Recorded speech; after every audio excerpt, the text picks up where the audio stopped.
want to learn how to close a pocket knife, you can't just like push it. Like you can't just push it. It won't close. See, it's just stuck there.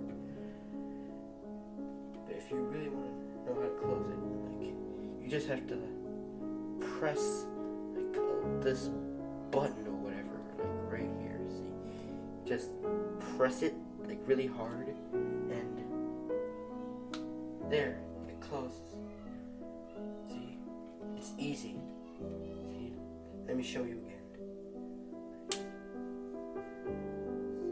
Just press this little button right here, and it closes. See? Easy. How hard was that?